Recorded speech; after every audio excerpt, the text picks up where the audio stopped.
Syrie affirme que le rapport de la Commission internationale d'enquête sur la situation en Syrie manque de professionnalisme et d'impartialité.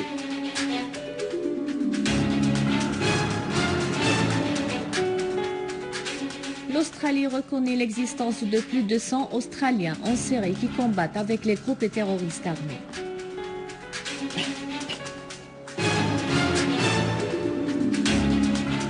Les autorités spécialisées avortent une tentative terroriste visant à faire exploser une voiture piégée près de la mosquée Aïcha à Alep. L'Iran rejette l'ingérence étrangère en Syrie et affirme qu'une solution pacifique est l'unique moyen pour résoudre la crise.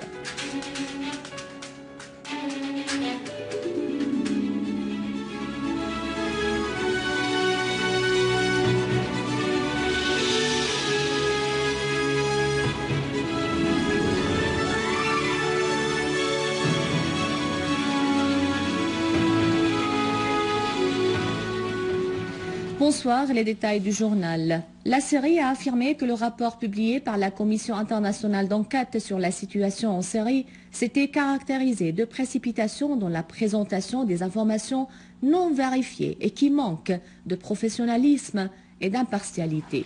Dans un message adressé au Commissariat des Nations Unies pour les droits de l'homme, le ministère des Affaires étrangères et des expatriés a précisé que la Commission continue d'avancer des prétextes logistiques pour justifier son non-recours aux informations vraies que lui avait fournies la Syrie.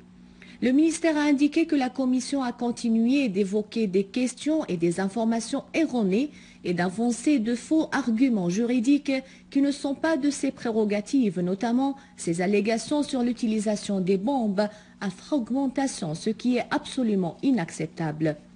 Le ministère a affirmé dans son message que la Commission s'est abstenue de traiter nombre de questions importantes liées directement aux droits de l'homme, entre autres la destruction des usines d'Alep, le pillage d'autres et le trafic de leur contenu dans le but de détruire l'industrie nationale, ce qui constitue une violation du droit au développement. Le ministère a fait noter que la Commission n'avait pas abordé dans son rapport la partie responsable des crises alimentaires, du vol des stocks de céréales pour les faire passer illégalement à certains pays voisins et la destruction des récoltes agricoles dans le but d'affamer les Syriens et du ciblage des centrales d'électricité. Le ministère a souligné que l'insistance par la Commission d'enquêter dans la loi internationale humanitaire pose nombre de points d'interrogation sur les raisons et la simultanéité des déclarations qu'elle donne avec celles de certains pays concernant la crise. Le ministère a regretté l'ignorance persistante par la Commission de tout ce que la Syrie tenta de clarifier depuis le début de la crise, en particulier ses confirmations sur la présence des forces extérieures qui œuvraient pour créer l'incitation confessionnelle en Syrie et lancer des fatwas takfiristes déplorant que la Commission avait préféré de participer à la campagne contre la Syrie en ouvrant la porte devant toutes les violations sans précédent des droits de l'homme menées par les groupes terroristes armés en Syrie. Par ailleurs, le ministère a souligné que la Commission est incapable de parler du rôle des pays qui finançaient, armaient, entraînaient et accueillaient les hommes armés et qui leur assuraient les renseignements. Le ministère a enfin précisé que la Commission a fait preuve, une fois de plus, de non-professionnalisme et de manque d'impartialité et a laissé voir une comptabilité des résultats qu'elle présente avec les orientations politiques de certains pays.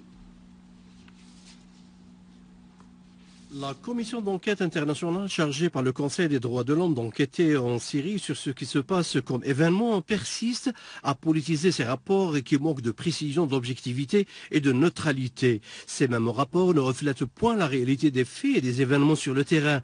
Et de ce fait, ils sont totalement alignés sur les thèses des tueurs du peuple syrien et des forces extérieures qui les appuient, exploitant ainsi les organisations internationales à des fins politiques.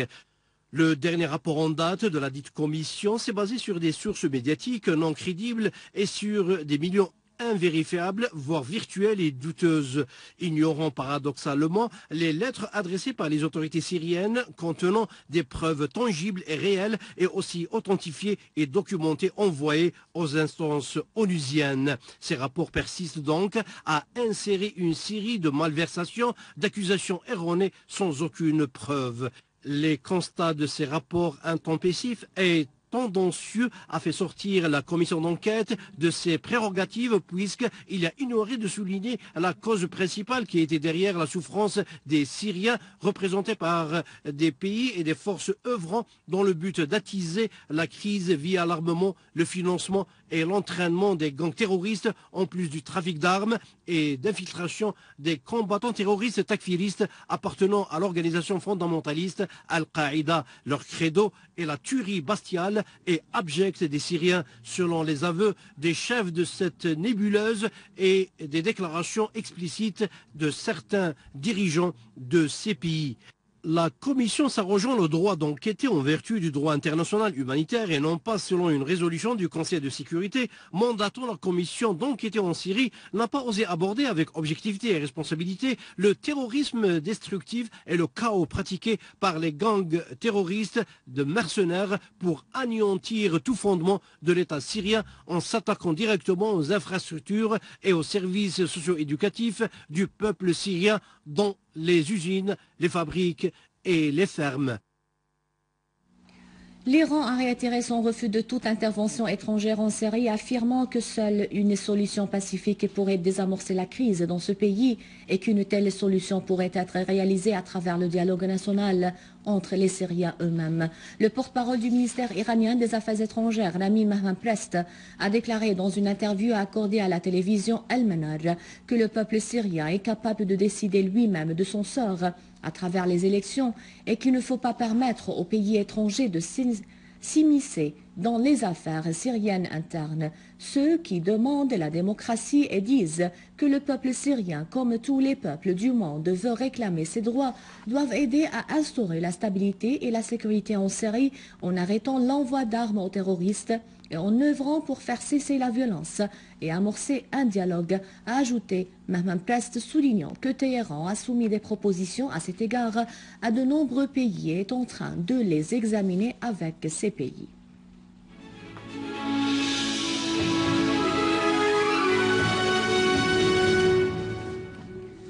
À Alep, les unités de l'armée arabe syrienne ont poursuivi la traque des terroristes, leur infligeant de lourdes pertes.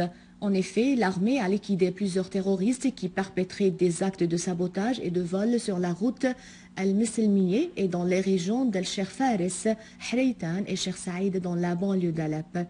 Les forces armées syriennes ont également infligé de lourdes pertes aux terroristes à Kermel Qatreji, Al-Rassafé, près de l'établissement de la production des Siemens, et à Dahret Abdrabbo, à Layramoun, ainsi que dans le quartier de Inzarat et les régions d'El-Kallassé, Boustan el-Qasr et Banized.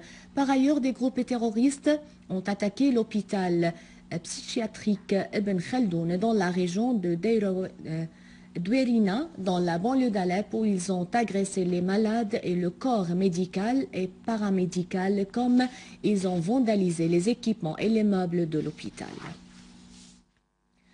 À Alep également, les services spécialisés ont déjoué une tentative d'un groupe terroriste visant à faire exploser une voiture du type Daewoo Matiz.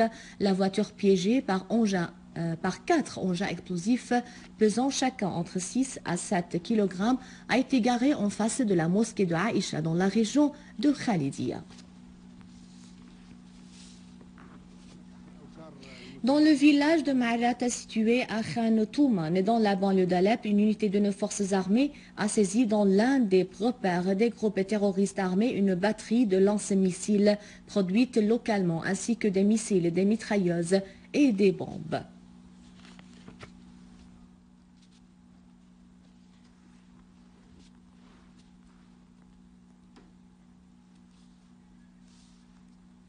L'Australie a reconnu que plus de 100 ressortissants australiens ont rejoint des groupes terroristes œuvrant sur le territoire syrien. Le porte-parole des affaires étrangères australiennes, Bob Keir, a précisé que son gouvernement a reçu des informations sur la présence d'Australiens qui combattent avec les terroristes en Syrie depuis 2011.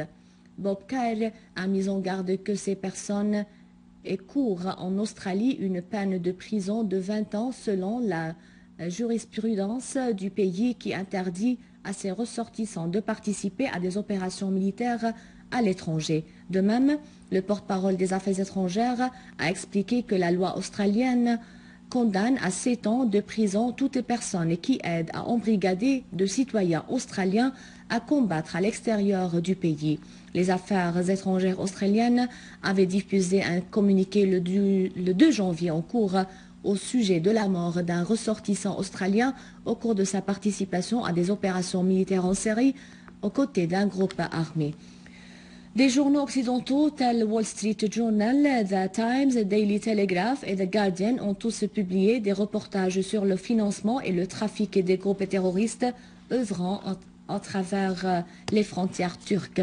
De même, le journal libanais Al-Akhbar a publié un reportage sur l'évasion douteuse d'un prisonnier terroriste enfermé dans la prison libanaise de Roumieh, Khaled Al-Mohammed, pour rejoindre la Syrie et devenir le chef du groupe terroriste Jund al-Sham. Dans une vidéo diffusée récemment par ce groupe terroriste, Khaled Al-Mohammed se dit émir à l'instar des chefs des groupes terroristes de Nasra et Fajr.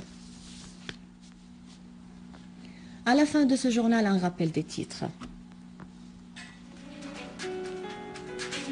La Syrie affirme que le rapport de la Commission internationale d'enquête sur la situation en Syrie manque de professionnalisme et d'impartialité. L'Australie reconnaît l'existence de plus de 100 Australiens en Syrie qui combattent avec les groupes terroristes armés.